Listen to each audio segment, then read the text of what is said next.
Hi, everyone, and welcome to our next episode of Interviews with Foucauldians.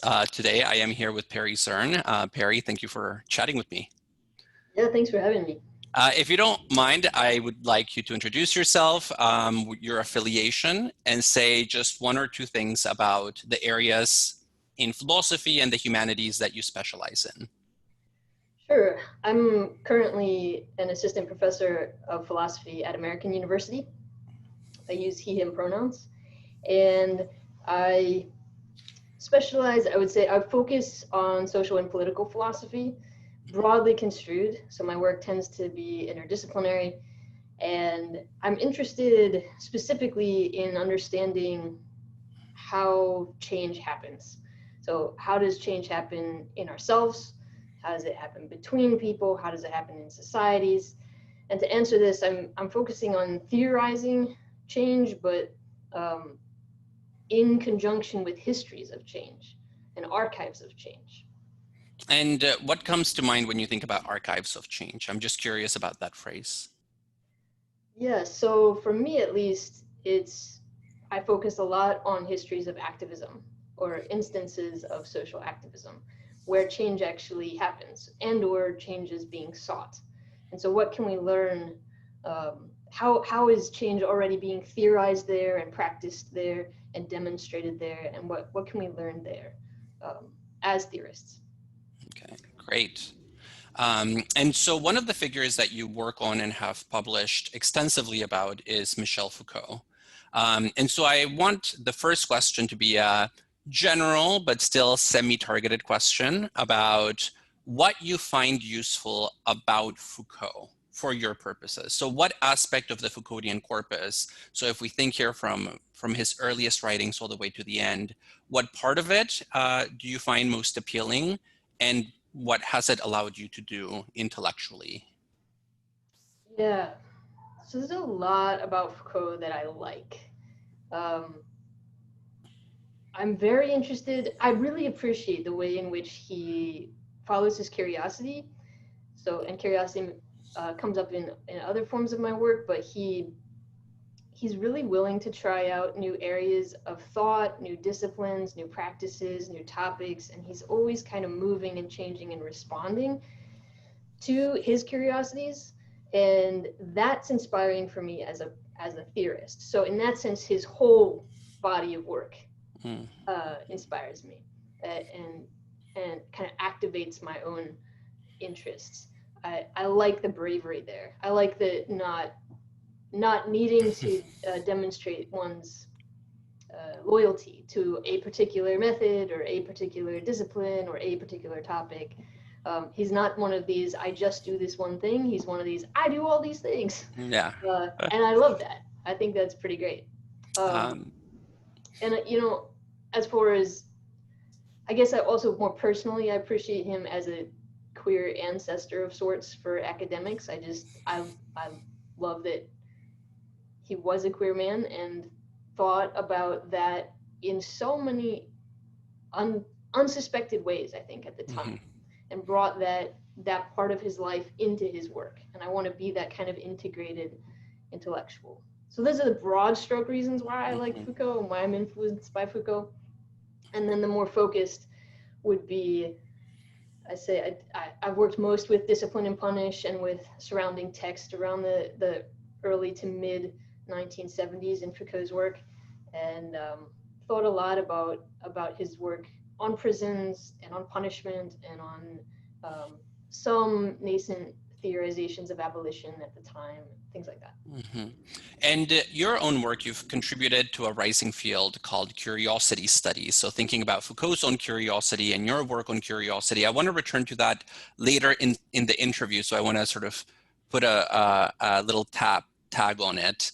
And you've also written about questions related to sex and gender and trans philosophy. And so there's also that clear connection, for example, with Foucault's writings in the history of sexuality, which I think you're right, it's such a novel and refreshing way of thinking about sexuality, especially in the 1970s. I've been reading it recently, and it just reminds me of why I fell in love with it when I was an undergrad. And it reminds me of how wrong I was in my earliest readings just about how complex that book actually is. Yeah, it's a Yeah, beautiful book. it's wonderful, and it's tricky, and it's really enriching. And just for some context, my students will have already read this book, so they have this in the back of their mind.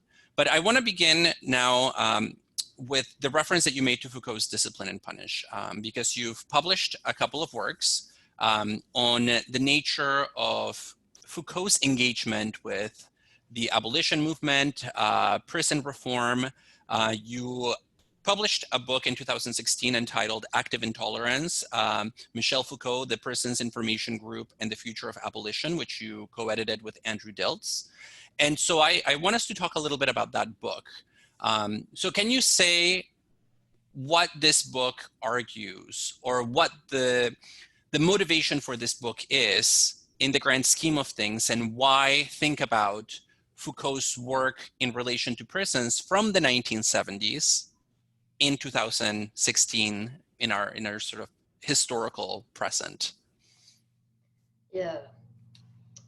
Gosh, these questions are so rich. I mean, on the in the very broadest of strokes, I think this book comes out of a commitment to think about the histories of activism or change, and how they can inform and teach us about activism today and change today. So, and this comes out of participating in activism myself, but also mentoring young activists. There's often a kind of an isolation from the histories of change that could teach us so many things about what works, about what doesn't work, that things that help us be reflective about our practice. And so I think in general, really uncovering and appreciating and working through our histories of change is critical for our present moment.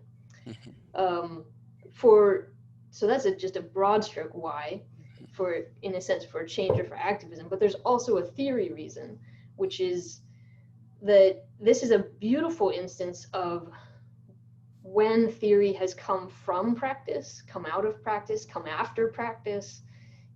In the case of Foucault, he publishes Discipline and Punish in 1975, and in that he says, there's a clear moment in the introduction that points back to this is coming out of or from or after these years of prison resistance work. And most people in the early reception of that book simply focus on it as a book of theory. Out of thin air, here we are, Foucault weighing in on prisons, and not really tracing back and appreciating that much of what he's bringing forward are ideas generated in community and in collaboration with people who were formerly or at the time currently incarcerated, as well as other intellectuals at the time. So it's the product of collaborative, community-oriented and engaged thought and practice. And that matters to me to change how we think about theory at all, and Foucault's theory in particular, I suppose. Yeah, and I mean, one of the questions that I typically get whenever I teach Foucault, it grows out of this anxiety that some readers of Foucault, my students, sometimes have about getting left trapped in this system of power relations that closes in on all sides, right? The Foucauldian house of language, the house of discourse. And the question that I always get is, what's the way out of this? What's one mode of resistance? And I always say, for that, you really do have to think about Foucault not just as a writer, not just in his function as an intellectual who published this book, but also at his engagement. And this is clearly one of them. And so for our listeners, viewers who may not know about Foucault's engagement with prison reform, especially in the French context of the 1970s, can you say a little bit about the Prisons Information Group? Only because I know you've written extensively about it, and so you are the expert on this connection between Foucault's writings about Discipline and Punish and his engagement with this group that he helped found in 1970, 1971. Yeah, absolutely. So as you indicated, the Prisons Information Group began, there were some inklings of it forming in the early 1970s, and then it really formalizes in the late 1970s. and it lasts, I mean, there's some disagreement over when it sort of lasts, or when it ends. It ends in either 1972, 1973. And it ends actually by giving way to a new group that kind of comes out of it and sort of takes over, takes the baton, and it's the Prisoners Action Committee. What distinguishes the two groups is that the Prisons Information Group was really generated and led by French intellectuals, Foucault specifically, really working closely with his partner Daniel Defer, Gilles Deleuze, Hélène Cixous, Sartre was involved, like sort of this collection of folks, Jean Genet, and then the committee, the Prisoners Action Committee, is led by former prisoners, especially Liv Rosé. It was one of the guys who really heads it off, and who was really, really close friends with Foucault. So the Prisons Information, that's when it started, when it kind of ended because it passed its legacy on. But its goal, as you can tell from the title, the Prisons Information Group, was to get information about what was happening in the prisons, to get information about it from prisoners themselves, and then to get it out, to kind of illuminate this space. And you could think about this in relationship to the language of problematization, the way Foucault uses it in various works. So I think we can say that the Prisons Information Group problematizes the prison. That's what it's trying to do, is actively taking this site as a new, a necessary, a compelling focus of questions, of inquiry, of investigation, right? It shouldn't be something that just falls under the blanket of everyday life, but it needs to be brought up and addressed. And one of the things that I found very useful about your work on the subject is that you point out that not only does the group problematize the prison as an institution, but it problematizes it in a very specific way by construing and characterizing and portraying the prison under the category or the concept of the intolerable, as that which reaches or violates a threshold of human or moral or political tolerability. And I want you to say a few things about that word, just because it seems to play a pretty important role, not just in the work of the group itself, but also in your own thinking about what it means to be a critic of the prison today. Yeah, so yeah, the word intolerable is a very thematic word in the archive of this particular organization, the Prisons Information Group. It was both theorized and simply became part of the water, one could say, of the group itself. The prison as intolerable. And in stating that it is intolerable, there's a number of things that are happening. One is it is experienced, it is affectively experienced as intolerable by incarcerated people. And it's also judged as intolerable. So when you think about what is it doing, what is the prison doing, and what is it failing to do, the thing that it's doing is not improving prisoners, not improving society. And in fact, inflicting a kind of restriction on freedom that doesn't has no real purchase in the realm of a better social world. And so in that sense, it's intolerable. But I think it's also important to indicate that it's not only the feeling of it as being intolerable for incarcerated people at the time was not just basic things like being regularly beat up or thrown into solitary for no good reason, or this kind of abuse of power, restrictions on heating or on food or on medical care, just really the denial of human health and sociality in a space. That's felt as intolerable. But it's also a conception of what a much more what does it take to, what does one owe? What does a society owe to a human being who has failed in some social sense, or who is simply the product of a machine of kind of targeting minor transgressions of social order, right? What does a society owe? And in a lot of cases, they're just saying this isn't the thing that a society owes. Yeah, and it's a long history when thinking about the prison of that question sometimes not even registering as legible in relation to the community of prisoners, right? Because of the putative failure of the prisoner to have lived up to the standards or the expectations of the social contract, then the assumption is that all bets are off, right? This is why it makes something like prisoner rights such an unpopular, let's say, item when you're thinking about politics in the electoral sense, right? Very few people are standing up for rights of prisoners. And one of the things that's so interesting about Foucault's writings about this transition from one kind of, one modality of power in the 16th century to a new modality of power in Discipline and Punish, is that he says, we tell this story that the birth of the prison was an achievement of humanism, and it was a moral victory as we moved away from methods of torture. But there's a really wonderful line where he says, the prison didn't emerge so that we could punish less. It emerged so that we could punish more profusely. So it's actually to punish more, because suddenly it reaches, again, as you point out, to those very fundamental dimensions of human life, of what it means to flourish in the most minimal sense. And it seems like the prison makes it very difficult, and you've written about this.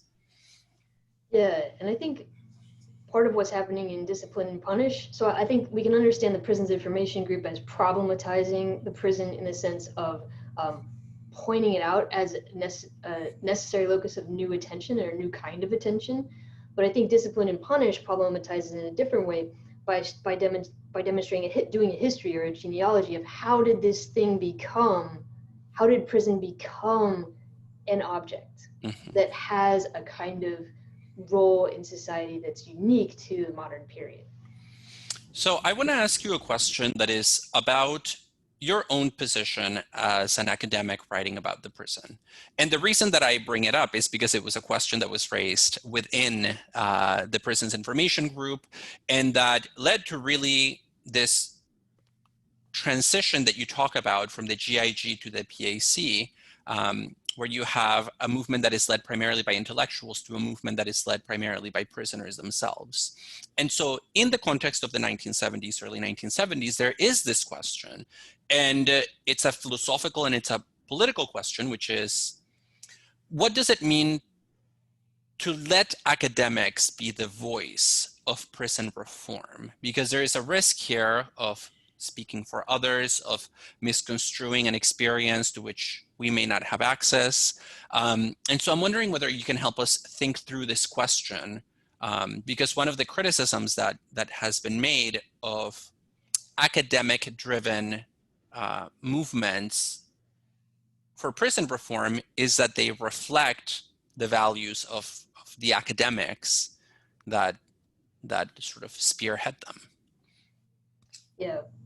The first thing I want to say is to sort of clarify that I don't understand the Prisons Information Group as a movement of reform. In many cases, they explicitly distance themselves from a reform movement, and in calling themselves the Prisons Information Group, they're signaling that.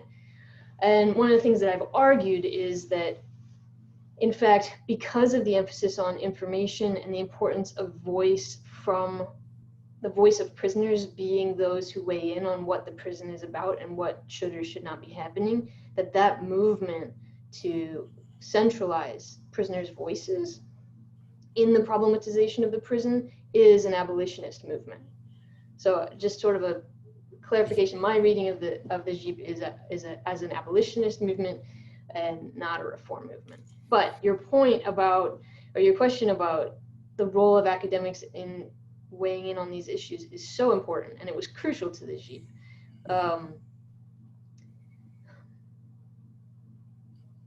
I think that in many cases, what I appreciate so much about the work that they did was the practice of listening, or the practices of listening as academics to voices and theorizations other than their own, and then to work in allyship to lift those voices and those theorizations into places that they would not otherwise go because of the structures of power over systems of information. So I see that as a very worthwhile practice, and one that if we're going to be academics talking about issues of contemporary import, many times we will be talking about groups that we may not be a part of. And we need to think about how to do that accountably, and to simply avoid talking about those issues because we're not a part of that group is to wash our hands of something that we may be guilty of, in a sense, of participating in a society that lives on and through incarceration. That's part of what ours does. So that's some of the ways I would sort of address that. Yeah, and I'm very glad that you brought up this issue about hand washing, because there is this sense in which sometimes under the umbrella of not wanting to speak for others, we end up not speaking at all. And it does seem like there's an abrogation of responsibility in a very fundamental sense there that can happen. And one could even draw a connection here between this ethos of listening that you're mentioning and Foucault's very methodology in relation to the archive, where one of the things that he wants to do in all of his genealogies is sort of listen to the murmur of these forgotten voices, these infamous men and women that have been in some ways kept in the historical record, but only as the detritus of the application of power. And so what does it mean to listen to them? And it seems like there is that, at least at a methodological level, there's a parallelism here between listening to those past murmurs and listening to those present day murmurs, which may be more than murmurs in many cases. Yeah, and I think that's really helpful to pull that out, because I also think in his attention to what is past, he almost always says, and it's present now, so that when he's telling these histories or these genealogies, it's because they're histories of the present, and we're living out those constructions or configurations of power and resistance today. It's not as if it's for him ever really separate, the past and the present. And in the same way, I think we need to think about incarceration this way, that one might think that one is separate from the prison system, that it has never touched one's life, and yet if you dig even a little bit, it's going to have affected someone in your family directly. It's going to be something for me as a trans person, it affects my community, incarceration. So there's a lot of targeting and punishment and policing and incarceration and mistreatment of trans people in prisons. And so I think if you think a little bit, you realize that this thing seems like it's out there and separate from academia, for example, or from any one scholar. In fact, it's already here. It's already in us in some way. And that's part of why I think I feel called to work accountably with those things. And I mean, one of the mistakes that we tend to make when thinking about these, as Foucault says, heterotopic spaces like the prison or the military camp or the clinic, is to assume that just because they have a specific spatial arrangement, that they are contained entirely within that arrangement. And what you're suggesting is that, in fact, the prison may be encapsulated in the prison building, but in fact, as a system of power, it sort of throws down roots and spreads across the social body. And I think you're exactly right that if any of us ponder the question enough, we find a direct connection, whether that be somebody in our social network that has been entangled in the prison industrial complex, or somebody that should have but didn't for markers such as class and race, right? Should have in the sense of like technically would have ended up entangled had it not been because of white privilege, class privilege, male privilege, etc. Or in this case, you also mentioned cis privilege. And so I actually want to transition to that topic because you published an article in Philosophia, a feminist journal that specializes on European philosophy, in which you talk about the issue and the problematic of gender non-conforming prisoners. And so I want you to say just more about that, because I know several of my students are interested in the subject of the way in which gender and sexuality and identity operate within the prison itself. And so I want you to say something about your work in this area. Sure. Well, that specific piece, I'm talking about anonymity and the ways in which anonymity is, for many French theorists around Foucault's time and after, lauded as automatically a radical choice to choose not to have one's name and to act anyway. And this rings strangely coming from, if you're saturated in a gender nonconforming or trans community, because it's so rare to be given the name that is yours, right? It's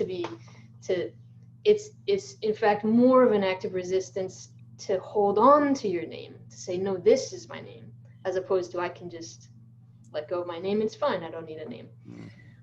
And so that, to me, that was a hinge by which to get into the question of how are names, well, how is anonymity and how is naming, how are these two things tactics that only become resistant in a particular relationship to an institutionalized formation that either has given a name or refuses a name.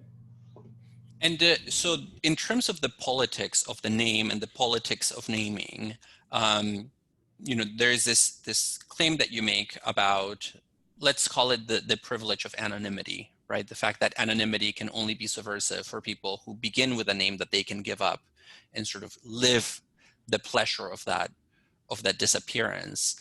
But when the original struggle is different, then the meaning of that concept changes. And so how do you see that playing out specifically in the prison?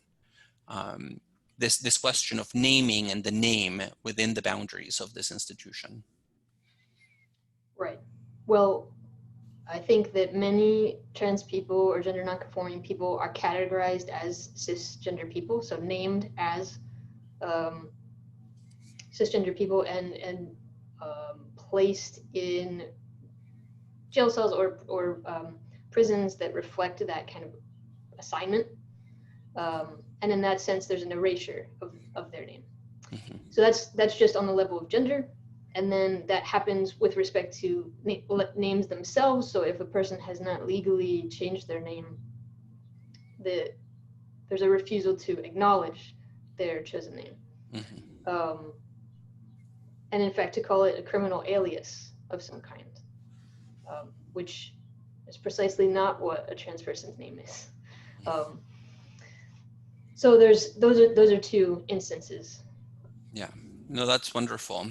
And so I want to make sure that we have time to talk about the other arm of your work, which has to do with curiosity studies. But I want to ask one last question about your work on prison abolition before making that transition. And that is that most of the work that you've produced, of course, is influenced by Foucault and his engagement in his writings about the history of the reform of the civil code in France over the course of the 1800s. And so the work has a French flavor. And so I'm wondering how you see, in the grand scheme of things, sort of stepping back as far as we can, the difference between the French setting of prison reform / prison abolition and the American setting. And so how should we think about the transportability of concepts, about the limit of concepts, or about the difference in the terrain that maybe calls arguably for different responses? So I'm just here wanting to hear about the French versus North American, specifically American setting. Right. What's nice for the purposes of answering that question is simply to note that the Prisons Information Group was working with and inspired in many cases by prison resistance movements in Italy and the US at the time. So they're very aware of the Black Panthers, of things happening in Attica prison, and it shows up a lot in their writings, the Prisons Information Group writings. So there was already a conversation about sharing tactics and about in some cases, the different challenges of the regions. One that's very salient, of course, is the over-incarceration of Black Americans in the U.S.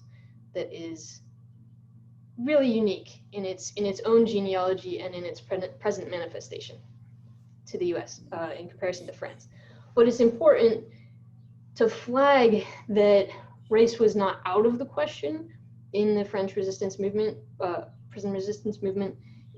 But it was inflected differently. So there was there was more attention to immigration from Spain and Algeria and places like this. So an attention to how are immigrants in French system over-incarcerated, and an attention to class. There's a lot more attention to class in the French at that particular moment than there is today, for example, or even at that time in the US. And if we take that, I mean, because I recall, for instance, Foucault's remarks about the rise of the prison and the layout of the prison and his notion of the panopticon. And then he says, you then have this design of just literally the way the prison looks in France, exported into the US and reflected in the first penitentiaries on this side of the Atlantic. So there is certainly a back and forth, not just of the master narrative, but as you point out, of the counter strategies with this dialogue between the Prison Information Group and say the Black Panthers. And so now if we switch the question from from space, France to the US, to time, 1970s to the present, again, in the grand scheme of things, are there things that you think have changed that maybe limit the usefulness or qualify the usefulness of this archive that you work on for the present moment specifically? Well, first and foremost, incarceration has multiplied exponentially in both places since then. And this gave rise, for instance, to Liv Rosé, who continues to be alive today and sort of active and vocal, for him just saying, in that sense, the JIP or the Prisons Information Group failed because it's just worse. It's just, if we're taking 50 years into consideration, it's just worse than it was. And so in that case, maybe all of the tactics are limited or weren't beneficial to start with. That's one pessimistic way of it is pessimistic. And I think the other thing to think about is the rise of the digital age, such that that affects how policing works, that affects how incarceration actually works, and I think it has to affect how resistance works. And so it's not the same show up to the door of a prison and hand out flyers. I think we're in a different because we're in a different technological age, we will be in a different stage of resistance. Mhm. But I think No, the principles of listening and of allyship and of problematizing a space that goes unnoticed and unspoken about, those hold. no, that's great to think in terms of those fundamental commitments that we should retain as people committed to just the concept of justice in spite of the change in the terrain. And it seems like maybe one way, I'm going to try to make a smooth transition here, I don't know how great it will work.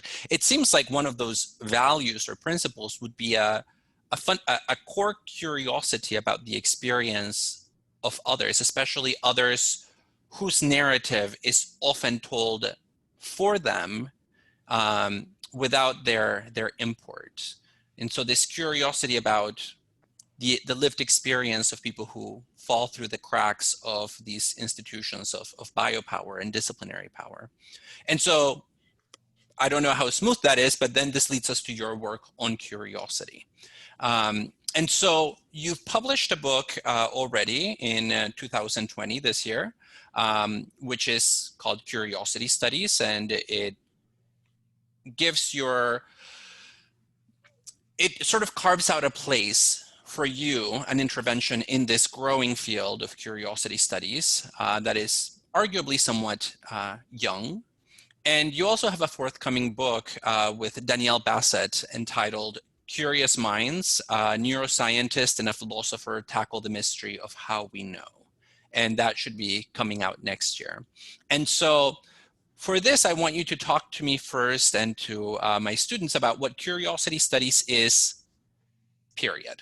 I suspect many of them have never even heard the concept. And so what sorts of questions and what sorts of objects get tackled in curiosity studies? Yeah, this it's tough because you're right that I've written a lot on curiosity, and so it's hard to put it all into, or to find a place to sort of begin. But I might start with I might actually start a little bit earlier with the dissertation. So when I wrote my dissertation on curiosity, and in it I have 2 chapters on Foucault and 2 chapters on Derrida, but the chapters on Foucault really point out that he thinks about curiosity as a way of resisting formations of knowledge by sort of poking holes in it and saying, what if we could think about this differently? But he also grants that there are certain institutionalized forms of asking questions and pursuing knowledge, such that curiosity lives in entrenched forms of power just as much as it lives in resistant acts and discourses. And I later formalized that in a piece called Curiosities at War, which does focus on the Prisons Information Group and Foucault and Rancière. But I think thinking about warring curiosities is really helpful, because it's not that institutions are incurious or never try to get new information. In fact, they're always getting new information. You can think about surveillance practices in policing as one of those cases of an institutionalized formation of curiosity. So curiosity isn't always radical, but it can be a kind of practice that opens up new ways of being, and that's certainly what Foucault found exciting about curiosity. So I am writing the book with Danielle Bassett on curious minds and neuroscience, and that's just super fun to write with someone that far from my wheelhouse. And we happen to be twins, so that's another reson why we're writing together. Okay. Yeah. That's a small detail. It's also part of why it's so fun. So okay. worth disclosing that. But one of the things, actually, the book that the dissertation sort of became, and it's far different than it ever was, but it's called Curiosity and Power, and that's coming out in April. And this is a roundabout way of answering your question. In Curiosity and Power, I'm interested in how our questions are constrained in advance. So they feel like there are questions. We feel when we're curious like we've stumbled upon something that interests us, that excites us, and yet the frameworks around which something can become exciting or can become a question are things that we inherit, things that are reinscribed by our social and cultural contexts. And what then is curiosity? There's this perception that it's this act of absolute freedom, right? I get to, it just bubbles out of me into the world, and then who knows what happens to it. But there's never that pure place that hasn't been informed by prior questions and by prior structures of information and knowledge. And this seems almost like a Foucauldian, early Foucauldian framing of knowledge. I'm just here thinking about the notion of the episteme, of course, in the order of things. This notion that the space, the domain of truth and truth-telling and truth-speaking and truth-making is already delimited. And so we might have a lot of freedom within that space, but again, there are very clear boundaries that are set by our historical period. So do you understand those boundaries that you're describing in relation to curiosity as historical in a Foucauldian sense, or do you understand them primarily, since I know that you're collaborating with a neuroscientist, as more natural, biological, neural boundaries? I would avoid answering the question about whether there are neurological boundaries to what we know. Although I'm happy to sort of kick it to her and see what she would say. That would be fun. But they're at least historical, and they're at least social, and they're at least multiple. So, for example, I think I've inherited ways of asking questions just by being a white American. I think I've inherited ways by being an academic. So there are ways I ask questions precisely because I've been growing up in this disciplinary space, that specific disciplinary space. I think that there are ways that I ask questions or have inherited formations of curiosity based on my particular historical location in the trans-liberation movement. So I think the questions I could have asked 30 years ago are different than the ones I can ask 30 years from now. So there's a lot of embeddedness. I think part of what I'm arguing is that curiosity is always embedded. And then what does that mean? What do we do with that? So how do we then choose, how do we become aware of our curiosities or the formations? I like to talk about curiosity formations, and then how are we accountable about changing those or shifting those or listening to those? And so in terms of this last comment that you just made, I am wondering, and I want to hear you talk about it. You identify these competing forms of curiosity, right? The curiosity of the master that wants to control an object versus a more open-ended curiosity that grows out of some of the ethos and the values that we discussed before. And it reminds me of Foucault's comments in the History of Sexuality, Volume 2, where he makes a similar comparison, where he says, that the point is to be curious, but not in this negative way. The point is to be curious in a way that you land in new places with your practice, with your thinking, with your mode of living. And so my question here is, how do we cultivate ourselves so that we end up exercising the right kind of curiosity? Because it is really a double-edged sword. So I worry about that curiosity that dissects, about that curiosity that kills, that pins down. And so I'm wondering, help me out here a little bit, Perry, about how to become an ethically curious subject. Yeah, I think that's the big question. And despite the fact that the manuscript Curiosity and Power is, I'm done with it. It's coming out. I think it's still a question that I'm struggling with and dealing with and thinking about. So one of the things I do in the Curiosity and Power book is I characterize a specific curiosity formation, which I call the spectacle erasure formation. where specific marginalized groups, and I use the examples of the disability community and the trans community, specific groups become spectacularized such that they are kind of hyper visibilized in certain ways, but that spectacle is also an erasure, a refusal of attributing a depth of human personhood and sociality. So that's a way in which curiosity works. One institutional formation of curiosity that does this kind of, an attention that also refuses to listen.